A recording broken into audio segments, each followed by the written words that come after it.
그 상담학을 이제 공부하다 보면 이제 의사분들도 마찬가지고 이제 그 법률을 공부하시는 분들도 마찬가지지만 그 케이스 스터디라는 게 있죠.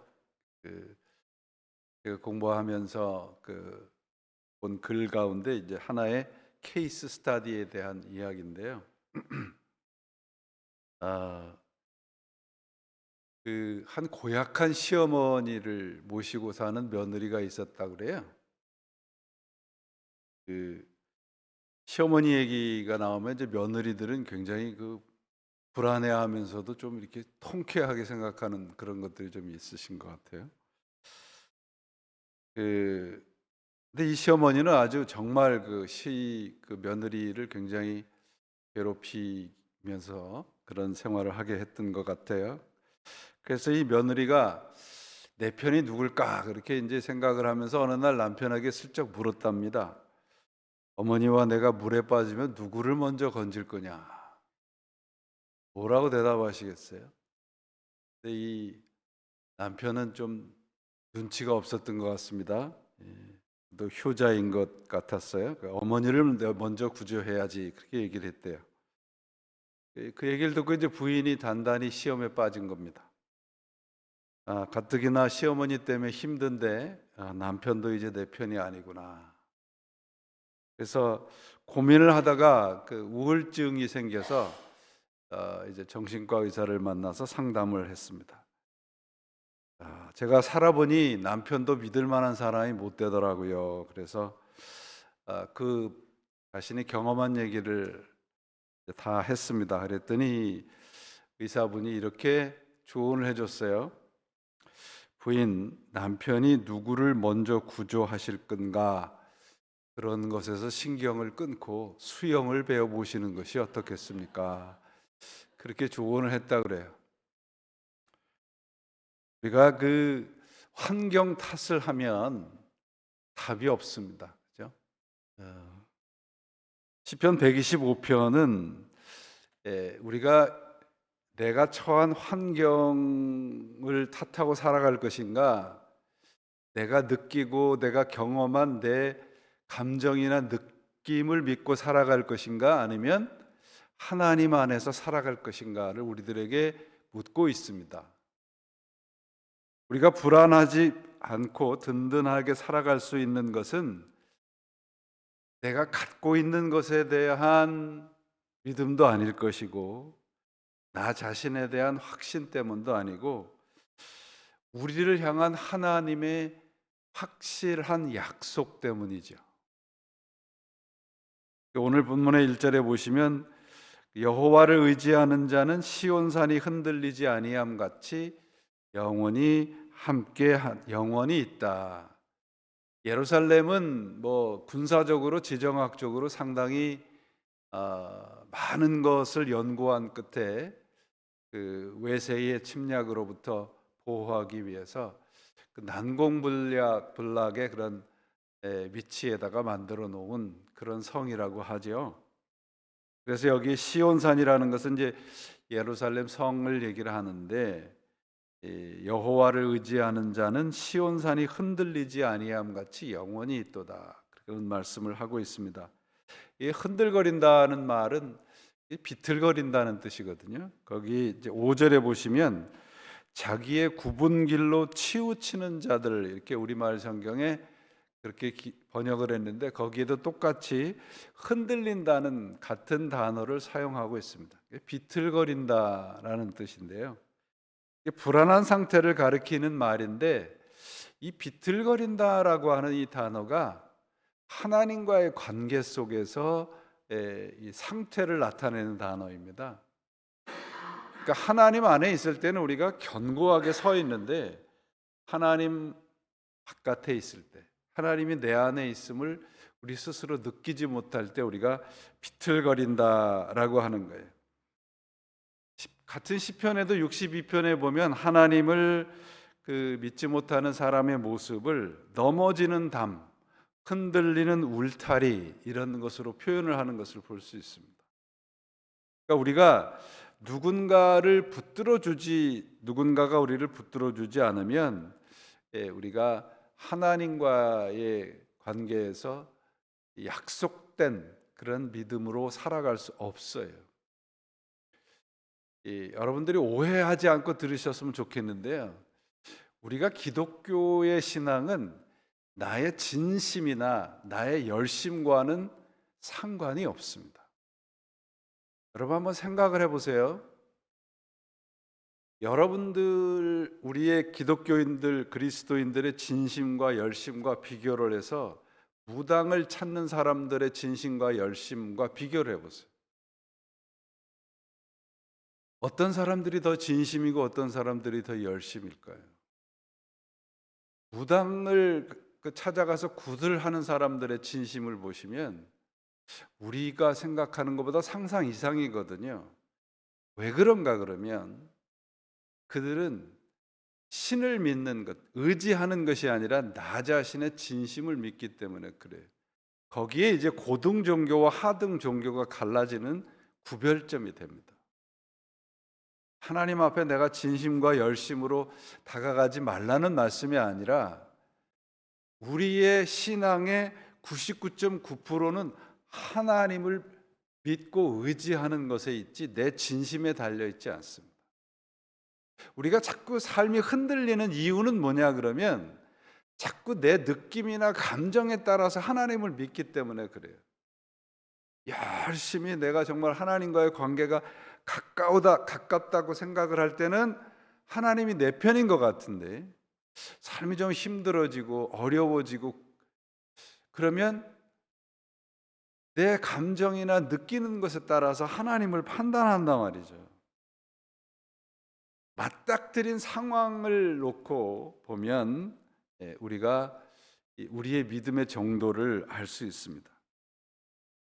믿음은 상황에 흔들리지 않는 실력이에요. 우리가 흔들리고 비틀거리는 상황이 우리들의 살아가는 현실 속에서 없다고 하는 것이 아니고요. 그런 것이 복이 아니라 그런 상황들 속에서 흔들리거나 비틀거릴 수는 있으나 하나님을 잊어버리지 않을 수 있는 것이 복입니다. 그런 말이 있잖아요. 새가 머리 위로 날아갈 수 없게 만들 수는 없지만 내 머리에 집을 짓지 않게 할 수는 있다. 그래서 여러분, 우리가 신념과 신앙을 좀 구별할 필요가 있어요. 신념이라고 하는 것은 뭐냐면 내가 옳다고 믿는 마음이죠. 신앙은 믿고 서로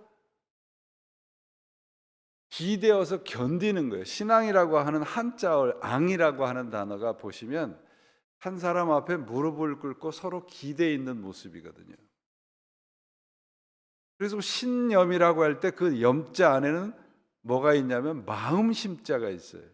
신념은 내 의지의 영역이에요. 그러나 신앙이라고 하는 것은 나와 하나님과의 관계에서 만날 수 있는 영혼의 관계란 말이죠. 그러므로 여러분, 우리가 신념이라고 하는 건 영어로 will이라고 번역을 하지만 우리는 신앙은 faith라고 번역을 하잖아요. believe라고 하죠. believe라고 하는 단어를 이렇게 파자를 해보면 believe예요. 서로 같이 사는 거예요. 우리가 하나님과의 관계가 그렇다는 말씀이죠. 그래서 성경에 낙심한다라고 할 때 disappointed라고 얘기하잖아요. discouraged라고도 하고. 그런데 그 성경에 낙심이라는 단어 사용하는 단어를 보면 다 뭐냐 그러면 하나님과의 이 세상의 살아가는 현실 속에서 하나님을 잊어버리지 않는다는 뜻이에요. 낙심하지 않는 게. 어떤 상황 속에서도 하나님을 잊어버리지 않는 게 낙심하지 않는 겁니다. 그러므로 낙심이라는 단어는 실망하지 않는 수준이 아니라 하나님의 능력을 나타내는 단어인 거죠.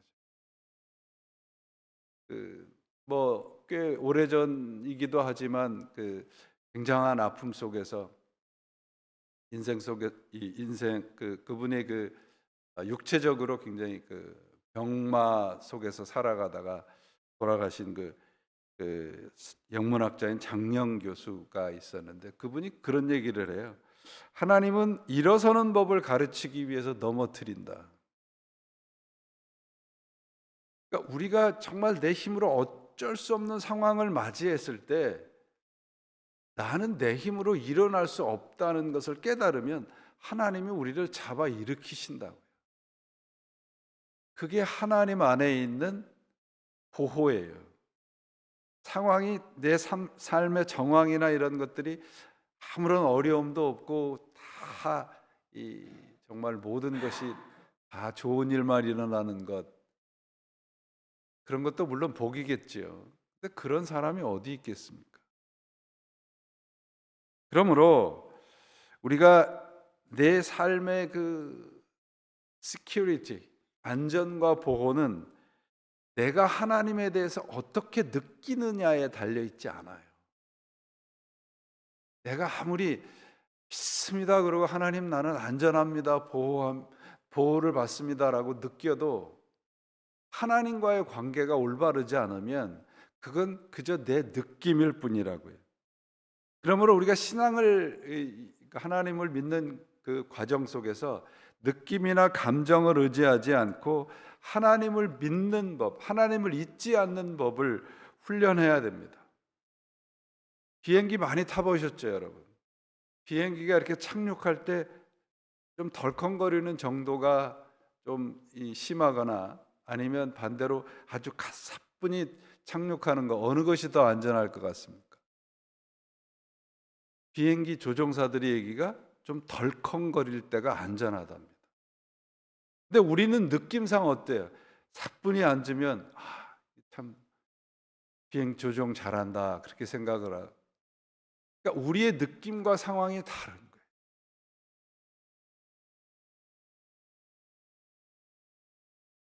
미국의 그 공군 사관학교에서 가르치는 이 전투기 조종사 출신인 그 교수님이 계시는데요. 이분이 이런 얘기를 했어요. 아주 오랜 시간 많은 경험, 비행기를 조종하는 경험이 있는데 학생들을 가리키면서 이런 얘기를 합니다. 너희들이 앞으로 비행기를 조종하고 그 비행기로 창공을 나를 때 너의 느낌으로 비행기가 내가 원하지 않는 방향으로 다른 방향으로 날고 있다고 믿어지지 않고 그렇게 느껴질 때가 올 때, 나는 이 길이 맞는 것 같은 그런 느낌이 들을 때는 반드시 내 느낌을 의지하지 아니하고 내 앞에 있는 계기를 바라봐야 돼요. 내 느낌으로는 가는 방향이 맞다고 생각하고 느껴질지라도 그 계기는 전혀 다른 이야기를, 전혀 다른 현실을 너에게 가르쳐 줄 것이다. 절대 잊지 말라. 내 느낌으로 바른 길을 간다고 생각할 때, 그런 느낌이 올 때는 반드시 계기를 바라봐야 된다. 우리의 그 신앙도 마찬가지입니다. 여호와를 의지하는 자는 흔들리지 않는다 그렇게 되어 있어요. 그러면 흔들리고 비틀거리는 상황이 있다는 얘기잖아요. 그런데 오늘 시인은 뭐라고 얘기를 하냐 그러면 시온산이 흔들리지 아니하고 영원히 있음 같도다 그렇게 되어 있습니다. 그러면 예루살렘 성이 왜 흔들리지 않는가? 재정학적으로 군사적으로 완벽한 그런 위치에다가 그런 공법으로 지었기 때문이 아니라 하나님이 그 안에 계시기 때문에. 성경은 어려움이나 고난이 없는 삶을 약속하지 않습니다. 시편 46편에도 하나님은 우리의 피난처시고 우리의 힘이시라고 얘기를 해요. 고비마다 우리 곁에 계시는 구원자가 계시기 때문에 안전하다는 거죠. 그러므로 시편 46편 5절에 이렇게 돼 있어요. 하나님이 그 성 안에 계시니 그 성이 흔들리지 않는다. 예루살렘 성이 왜 견고한가? 그 이유는 하나님이 그 성 안에 계시기 때문에 그렇습니다. 여러분, 이민 생활이 얼마나 힘이 드십니까? 뭐 여기 전부 다 굉장히 오랜 이민 생활을 하셨죠. 제가 이민 생활 저도 36년 뭐 이렇게 됐어요. 근데 이민 생활하면서 제가 배운 것이 있습니다. 기다림입니다. 근데 기다림이라고 하는 것을 처음에는 제가 기다린다고 생각을 했어요. 그런데 어느 순간 하나님이 기다리게 하신다는 것을 깨닫게 됐습니다. 그래서 신앙은 하나님 앞에서 멈추고 이 현실을 따라가지 않고 하나님이 우리를 멈추게 할 때 멈출 수 있는 실력인 것 같아요. 우리가 왜 이렇게 불안할까? 왜 우리가 삶의 정황에 따라서 이렇게 흔들리고 어려울까? 자꾸 내 감정을 따라가기 때문에 그래요. 으쌰으쌰하고 열심히 할 때는 하나님이 내 편인 것 같은데 좀 어렵고 힘들면 하나님이 나를 버리신 것 같아. 그렇지 않다는 얘기를 지금 오늘 시편이 하고 있습니다. 오늘 125편이 악인과 선인에 대한 얘기를 하고 있는데요. 5절 말씀이 좀 두려운 말씀이 있어요. 자기가 굽은 길로 치우치는 자들은 여호와께서 죄를 범하지 않은 자들과 함께 다니게 하시 죄를 범하는 자들과 함께 다니게 하시리로다. 자기의 굽은 길로 치우치는 자들이라고 하는 것은 내 상황과 내가 맞닥뜨린 그런 현실 속에서 흔들리고 비틀거리는 자들을 얘기를 해요. 우리가 상황이 어려우면 비틀거릴 수 있잖아요. 그죠? 그런데 성경은 뭐라고 얘기를 하냐면 왜 우리가 비틀거리고 왜 우리가 하나님 안에서 살아가지 못하고 흔들거리는가? 나를 의지하기 때문이라는 거예요. 그래서 이 5절이 뭐라고 얘기를 하냐면 내 자신을 의지하고 흔들리는 자나 하나님을 믿지 않는 자나 똑같다는 얘기를 하고 있어요. 두려운 말씀이죠, 여러분. 계시록에도 말하잖아요. 뜨겁거나 차갑거나 해라. 그럼 뜨거운 건 뭐예요? 하나님 안에 있는 신앙이잖아요. 차가운 건 뭡니까? 하나님을 믿지 않는 거잖아요. 그러면 차가운 것도 아니고 뜨겁지도 않은 건 뭐예요? 믿는 것도 아니고 믿지 않는 것도 아니고. 그럼 하나님은 차라리 믿지 않으려면 믿지 않는 것이 어설프게 믿는 것보다 낫다는 얘기를 하고 있어요. 우리 그런 영어 표현이 있잖아요. Almost mean nothing. 우리가 하나님 안에서의 삶은 세상 사람들과 똑같습니다. 어렵고 힘들고 때로는 좋은 일도 있고 때로는 내가 원하지 않는 일들이 벌어지죠. 그러나 그 안에서 저들과 우리가 다른 것은 뭐예요? 맞닥뜨린 상황은 똑같을지라도 저들과 우리가 다른 것은 우리 안에 하나님이 계시다는 것. 그래서 흔들리지 않을 수 있는 거예요.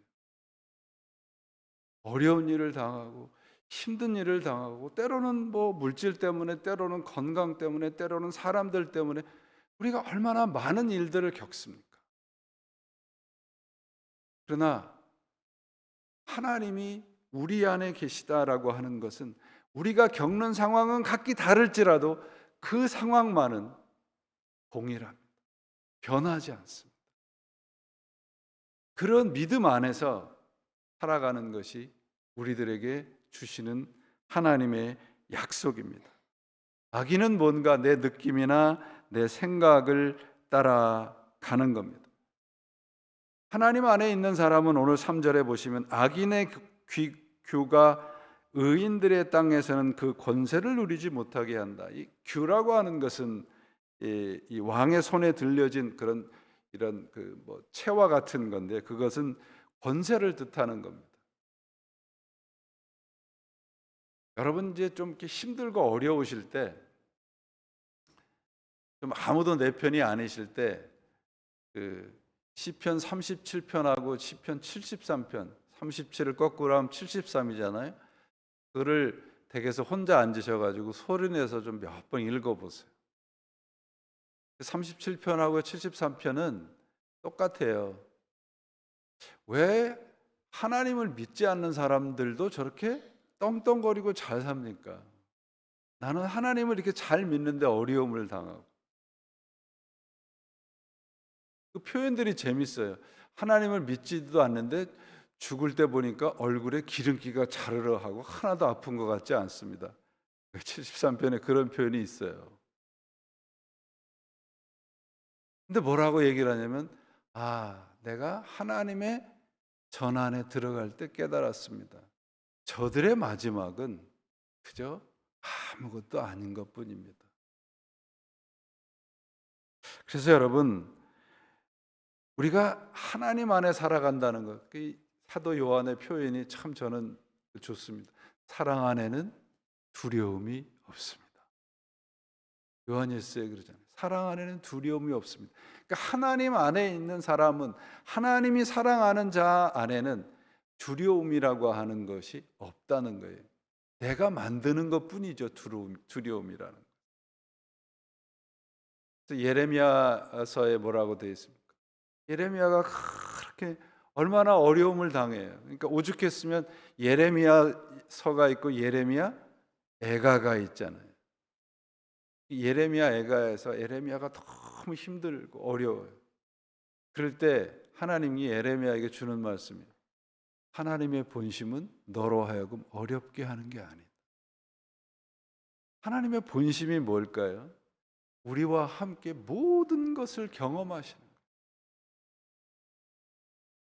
내가 힘들 때도, 내가 어려울 때도. 그래서 우리가 비틀거리면서 굽은 길을 가는 자를 벌하소서, 오늘 시인이 그렇게 얘기를 하고 있어요. 5절에 삶 때문에 우리가 비틀거릴 수 있어요. 흔들거릴 수 있습니다. 그러나 하나님 안에서는 우리가 견고하게 살아갈 수 있음을 언제나 잊지 않으시길 바랍니다. 오늘 이 말씀을 속에서 우리의 삶의 그 견고함은 어디에 있는가? 우리가 맞닥뜨리는 현실 속에 있는 것이 아니고요. 내가 가진 것에 있는 것이 아니고 하나님 안에 있습니다. 제가 설교 말씀에 드렸듯이 하나님이 먼저 사랑하셨잖아요. 하나님이 먼저 우리들에게 프로포즈 하셨습니다. 그러므로 하나님은 우리를 포기하지 않으실 것입니다. 그분 안에 뿌리를 내리십시오. 상황을 보지 마시고, 안 볼 수는 없겠죠. 그러나 그런 상황들 속에서 하나님은 우리들에게 말씀하십니다. 내가 너와 함께 있다. 내가 너와 함께. 오늘 우리가 살아가는 각자의 모습들이 다르잖아요. 그러나 동일한 모습은 하나님이 함께 계십니다.